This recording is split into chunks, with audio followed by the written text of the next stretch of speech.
બેન છે અમારા તળાવનું પાણી હાવ ગંદુ છે તો અમારા ગામની અંદર કોઈ સાંસદ સભ્ય નથી કોઈ સરપંચ કે નથી કોઈ વ્યક્તિ ઓલું કરનારા અમારા ગામનું પાણી હાવ ગંદુ છે એમાં અમારે ધોવાના છે નાવાનું છે પશુને પીવાનું છે પક્ષીને પીવાનું છે તો એવું પાણી કેમ પીએ કે આવું લીલું કાચ જેવું પાણી લીલાગર જેવું પાણી છે 5 વર્ષમાં તમારા સાંસદ તમારી મુલાકાતે આવ્યા કેમ?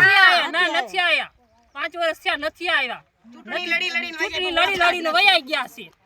હવે શું માંગણી છે તમારી? અમારા ગામમાં તળાવ ભરવાની માંગણી છે નથી ગટરોની કઈ પાણી વ્યવસ્થા ગટરમાં પાણીની નીકળવાની વ્યવસ્થા તો એ ગટરના પાણીની વ્યવસ્થા કરવાની છે એને લીધે અમને રોગચાળો ફેલાય છે ગામમાં ગંદકી થાય છે અને માણસો માંદા પડે છે।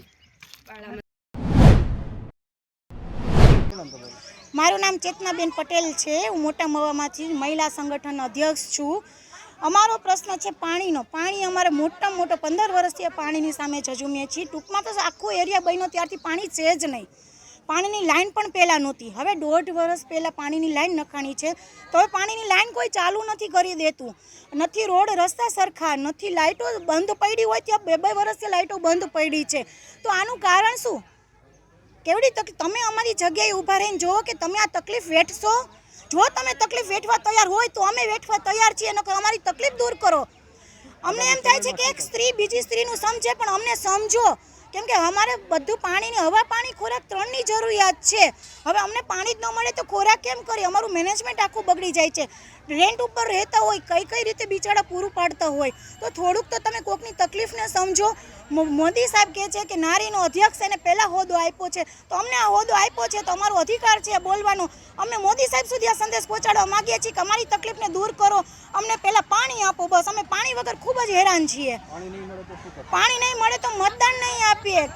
મતદાન દર વર્ષે મતદાન કરીએ છીએ કેમ કે અમને કહે છે આજે આપશું કાલે આપશું, હજી સુધી પહોંચ્યું નથી અહીંયા સુધી પાણીનું લાઈન અને પાણી પહોંચ્યું નથી એટલે અમે છે ને પાણી નહીં આવે ને તો અમે મતદાન આ વર્ષે નહીં કરીએ। ઘર દીઠ લેડીઝ મતદાન નહીં કરે એટલે કોઈ જેન્ટ્સ મતદાન નથી કરવાના।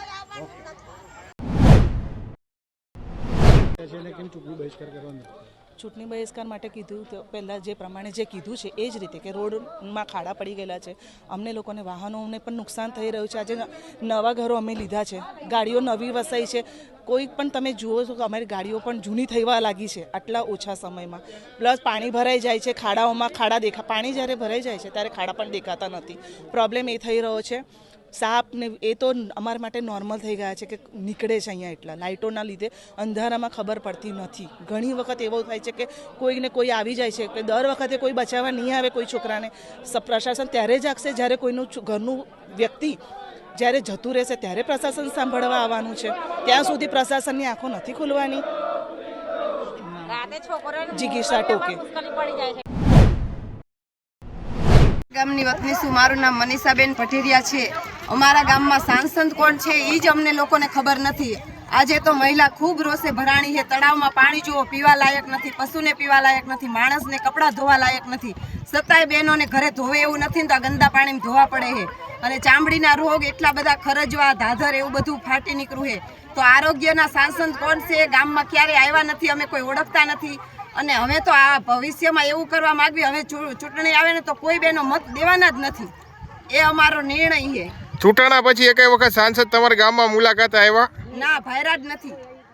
અને ગામ સભા નથી થતી। દર વર્ષે ગામ સભા થાય ને તો આપણને ખબર પડે બહેનોને કે ગામની શું સમસ્યા છે।